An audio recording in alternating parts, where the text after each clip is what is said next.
Dans le bocage vendéen, les médecins se font rares. Ils partent à la retraite ou s'installent en ville. Afin d'enrayer cette dynamique, l'Agence régionale de santé, ARS, des Pays de la Loire va débloquer plus d'aides. Mais les habitants restent très pessimistes sur l'évolution de la situation. Dans la petite ville de Saint-Cécile, dans le bocage vendéen, l'unique médecin est parti à la fin de l'année 2016. Depuis, la maire Cyrille Guibert n'a pas réussi à trouver de remplaçant. C'est un coup dur pour les 1600 habitants, qui doivent parcourir jusqu'à 25 km pour se faire soigner. Jean-Luc tient la petite pharmacie du centre-ville. Son commerce est en train de mourir à petit feu. Depuis le départ du médecin, j'ai perdu 20% de mon chiffre d'affaires, assure-t-il. J'aimerais bien partir mais ma pharmacie est invendable.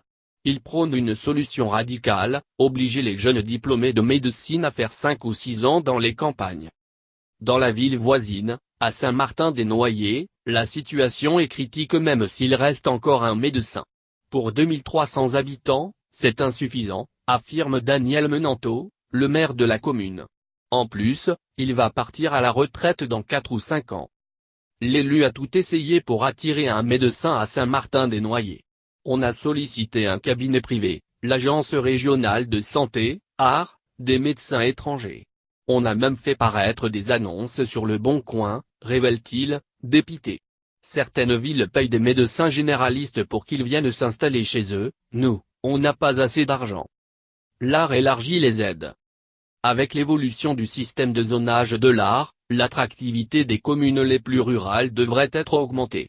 Les subventions restent les mêmes, jusqu'à 50 000 € d'aide à l'installation, une meilleure couverture sociale, mais les zones ciblées sont élargies.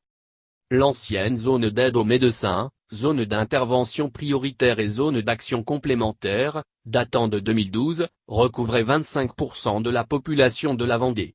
Depuis le 1er janvier 2018, la zone recouvre désormais 50% de la population. Les zones d'intervention prioritaire sont concentrées dans la région de Luçon, dans le Marais poitevin et dans le bocage à l'est du département, autour des herbiers. À titre de comparaison, seulement 20% de la population de Loire-Atlantique est concernée par ces aides. En Mayenne et en Sarthe, le chiffre monte à 99%. Un problème profond.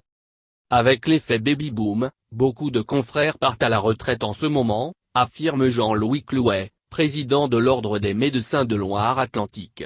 Augmenter le nombre de subventions ne peut qu'améliorer les choses mais le problème de la désertification médicale ne se réglera que dans 5 ou 10 ans, quand le nombre de médecins sera suffisant. Le numerus clausus, le nombre d'étudiants de médecine acceptés en deuxième année par an, est tombé aux alentours de 3000 dans les années 1990. Il est remonté tout au long des années 2000, jusqu'à atteindre environ 8000 aujourd'hui. La population de médecins devrait donc logiquement croître dans les prochaines années. Pour le moment, il s'agit de limiter les dégâts dans les campagnes. Il faut favoriser le regroupement des médecins dans des cabinets communs pour 2 raisons, éviter la solitude que provoquent les zones ultra-rurales et permettre à des stagiaires de venir gonfler les effectifs, assure le médecin généraliste. En dommage collatéral de cette dynamique, on retrouve les petites communes comme Saint-Martin-des-Noyers ou Sainte-Cécile, pour qui l'avenir à court terme semble difficile.